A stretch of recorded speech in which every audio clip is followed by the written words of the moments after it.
और चलिए इस बीच मुख्यमंत्री मनोहर लाल क्या कुछ कह रहे हैं, आइए आपको सुनवाते हैं। बात करता रहता हूं, तो इस नाते से मुझे कुछ ऐसे भी जानकारियां मिली, ऐसे उदाहरण मिले जिनको इन सब चीजों का बहुत बड़ा लाभ हुआ।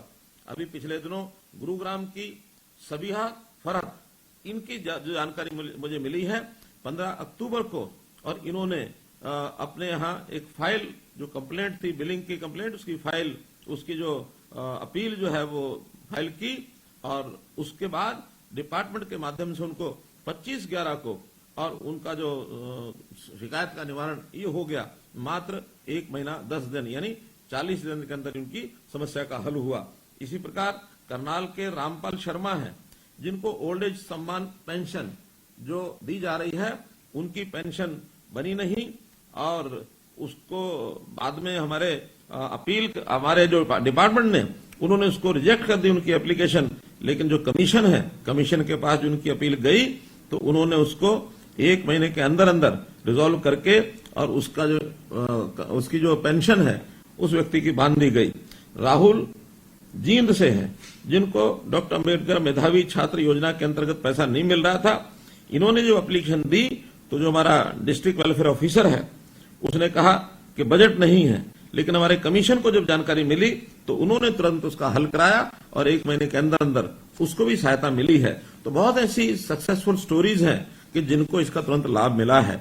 आज भी हजारों की संख्या में मेरे साथ लोग जुड़े हुए हैं। निश्चित रूप से मैं चाहूंगा कि आपसे भी कुछ बातचीत हमारी हो जाए, ताकि इस व्यवस्था में कठिनाई जो आती है उस कठिनाई को भी दूर किया जा सके।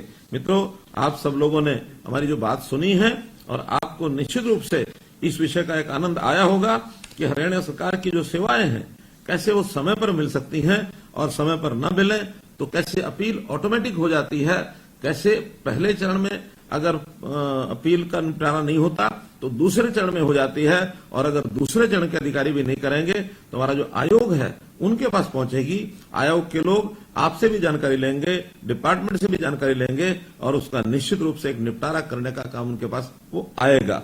जिस प्रकार से हमने ऑटो अपील सिस्टम के माध्यम से ये व्यवस्था बनाई है, आपको मैं एक और जानकारी देना चाहता हूं मित्रों, कि पिछले दिनों में एक समस्या हमको ध्यान में आई कि कोई भी, खास करके रेवेन्यू में जो ऐसी शिकायतें होती थी, उसका पहले पटवारी जो है उसका निदान करता था।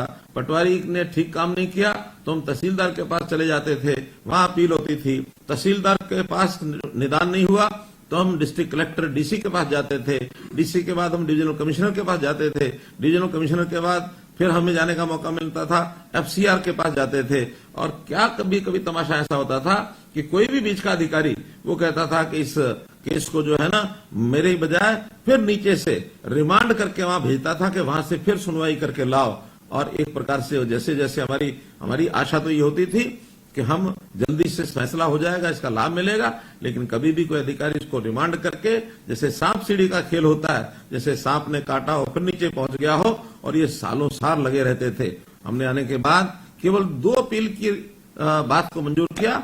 2 अपील के बाद तीसरी जगह पर वो रिमांड नहीं हो सकेगा, और दूसरे अधिकारी ने जो फाइनल फैसला सुनाना है उसके बाद वो आगे कहीं भी अपील के लिए नहीं जाएगा, और न ही वो रिमांड कर पाएगा।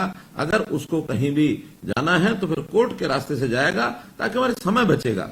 अन्यथा इस प्रकार सालों साल एक एक पीढ़ी इन विषयों पर चली जाती थी, लग जाती थी, और इतने समय के बाद भी उसका हल नहीं होता था। तो रिमांड का सिस्टम जैसे खत्म किया, उसी प्रकार से एक सरलीकरण, ये 2 लेवल तक की अपील का सिस्टम आज हमने शुरू किया है। और जब से आज शुरू किया है, जिन लोगों को इसकी जानकारी मिली है, उन लोगों की आशा बंधी है कि हरियाणा सरकार में किसी प्रकार की कोई समस्या होगी तो उसकी निश्चित अवधि के अंदर हमको जो है उसका लाभ मिलेगा।